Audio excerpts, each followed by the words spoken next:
Welcome back to myself. I've been gone for such a long time, and I should probably tell you where I've been, but not now, not today. I'm gonna do that in subsequent videos. Right now I'm very tired. I am exhausted to say the least. I just got back from work, but I wanted to do this introduction tonight. So as you might have seen already, this video is about me getting my pap smear done. So tomorrow, that's happening tomorrow, I'll be going to the clinic to get my pap smear done. I am sure, like, you've all seen the scam flyer going around on social media promoting women's health and promoting pap smear screening at Discam. So I decided to do it. I decided that I am going to do it. And fortunately enough, I know people in high places.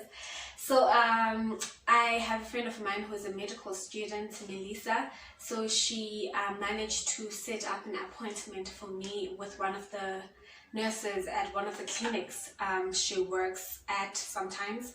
So I'll be going there tomorrow and we'll be going together. She'll be accompanying me there tomorrow.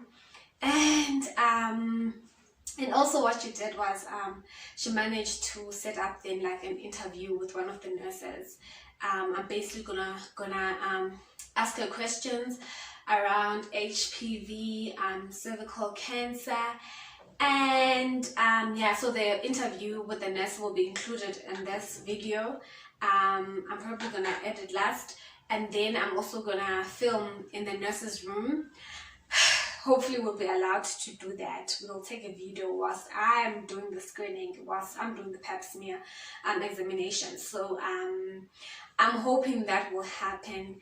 And I'm doing this because I want to promote health amongst young females in South Africa. And cervical cancer is real in South Africa. 1 in 24 females will have cervical cancer. So it's quite prevalent. So yeah, hopefully everything will go well. We'll wake up tomorrow in the morning and go to the clinic. Yeah, I'll see you tomorrow. Yeah, stay tuned. Okay, hi guys. I just got back from the clinic. As I had said that I was going to get my pap smear done, and that is exactly what we did today. We woke up in the morning and we went to the clinic. We went to Alexandra Clinic. It's here in Joburg. It's like 15 minutes away from where we stay. And I'm just going to try and relay my experience of the whole procedure. First and foremost though, I'd like to thank the healthcare staff at Alexandra Clinic for their superb service. They're very kind, they're very nice, and they're very professional. Thank you so much for it. And actually they were complaining that there's a lot of patients there because they go there for their service. So if you want to do a pap smear and you want to go to a public clinic because maybe for whatever reasons you can't go to a private doctor, you can go to Alexandra Clinic. Guaranteed great service there. Yeah, let me just tell you guys how I feel right now. Right now I feel, okay, let me tell you, things didn't really go according to plan because the nurse we had set up the appointment with, because we wanted to like interview her and ask her questions around HPV and pap smear screening, all those things. She had worked night shift, and so she was not available this morning, and so then she referred us to another nurse who was just as helpful actually. So it's no bummer. So the interview, Melissa will do it to me. I'll have the sit down interview with her, and she's amazing, my friend. Okay, so I want to try and like relay the whole experience. And to be honest, I don't want to lie, it was painful, like it was excruciating. And just thinking about it now, and I still feel a little, like a slight discomfort, especially when I sit down. I don't want to lie, it's the truth. So we got there after taking all the vital information like your blood pressure and everything. She'll then ask you to get on top of the bed. She'll ask you to open your legs wide open, and then she'll insert the spatula in your, like, that metal thing. It's either metal or plastic. Mine was metal, inside your lady parts, and then that is the most painful part, like when she was inserting the thing. Yo, like even just thinking about it. But the only thing, like I would say the pain, like on a scale of 1 to 10, I would say 8.5. It was painful. But the only thing that made it bearable was because the procedure is not very long. I think it's like a minute max.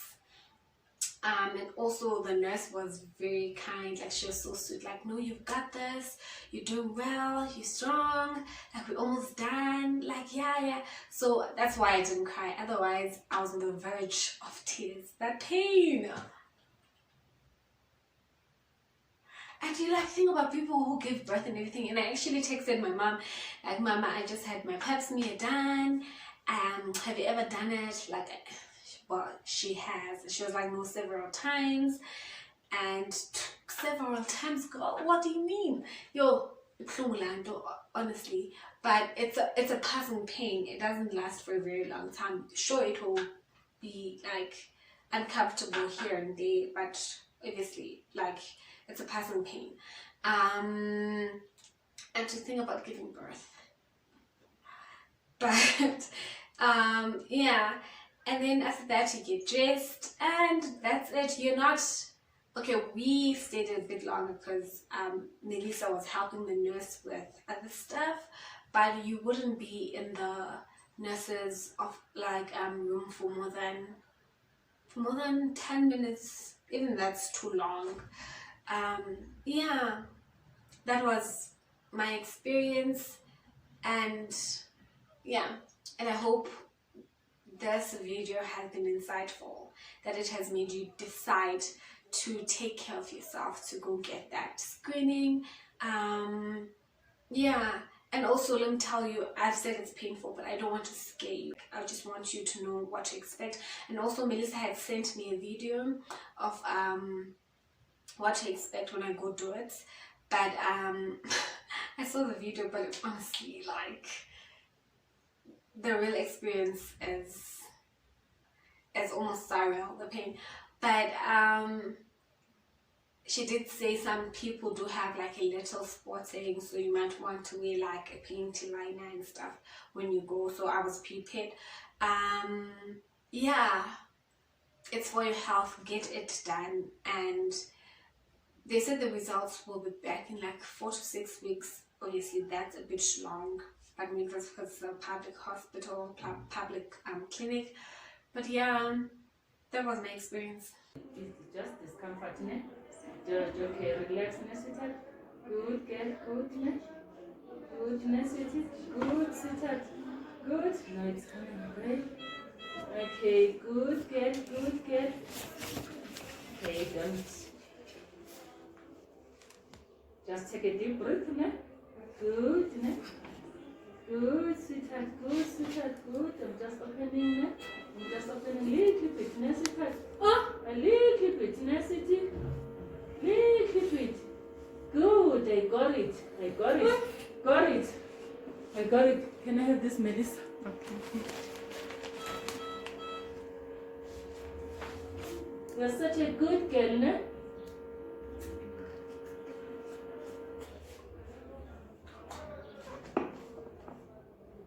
I'm done, ne? Okay. Good girl.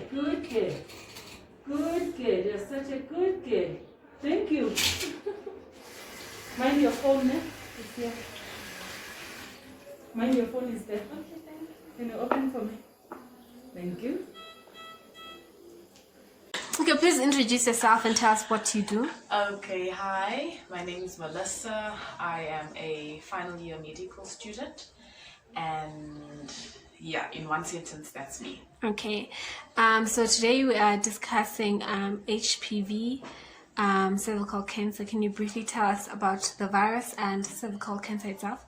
Okay, so HPV stands for human papillomavirus, and it's a ubiquitous virus, meaning that it can be found anywhere in our environment, but most times it's sexually transmitted. Okay, so what is cervical cancer? Okay, so cervical cancer is just abnormal growth of the cervix due to a chronic inflammation because of HPV virus, and basically you get to a point where the body can't get rid of the virus, and in turn your body changes, or the cervix changes and becomes cancer. Okay. Does that then mean you would not be able to conceive as a female if you have cervical cancer? So it really depends. So there are different stages. Excuse me. There are different stages of cervical cancer. In the early stages, there's different ways that your doctor would treat you for it. So they could burn like a small lesion if it's small, and then if it's spread more or outward onto your cervix, then they would cut it off in what is called a Let's procedure. And usually with that one, your cervix can close, and so it may be difficult to conceive, and you may need assistive devices to conceive. Okay, so amongst females, who is more at risk? Like, at what age are you more at risk? So people who are definitely sexually active, people who have multiple sexual partners, people who partake in risky sexual behavior, which includes unsafe sex, whether it be oral or sexual intercourse or anal sex, and people who may be practicing safe sex but have a partner who is infected. Okay, briefly explain the pap smear screening procedure to us. Maybe a bit more on the technical part, because I did talk about it, like that was on a patient's perspective, my personal experience. But please briefly describe what happens during the procedure. Okay, so basically your nurse or doctor would prepare everything that is required for the pap smear, which usually includes a speculum, which is basically a tool to look at your cervix, and then a broom, which could be a soft broom, or sometimes or like a little soft brush, or sometimes they can use a spatula. And basically they insert the speculum into the female's vagina, visualize the cervix and check to see that it's fine. If there's discharge, they clean it, and then they insert or just brush your cervix with the broom or with the spatula, collecting cells from your cervix, and then they put that into a liquid-based specimen bottle, or they could smear it onto a slide, but in South Africa we don't use that method anymore.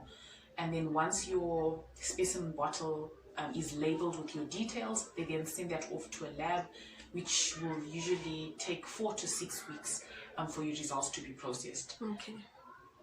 So is it free? In the public sector, a pap smear is free. So a woman is allowed a free pap smear every 10 years in her life. So usually from the age of 30, and then onwards, every 10 years she's allowed a free pap smear, unless a doctor or health professional decides that she actually needs another one. And at your public health services, they are free. And then I know Discam is providing them for 180 Rand, including a breast exam. And other private facilities, I wouldn't know. Okay, thank you so much. Okay, actually something I forgot to ask you. Can you briefly tell us about the vaccine? Because I know like young girls are offered a vaccine. Sure.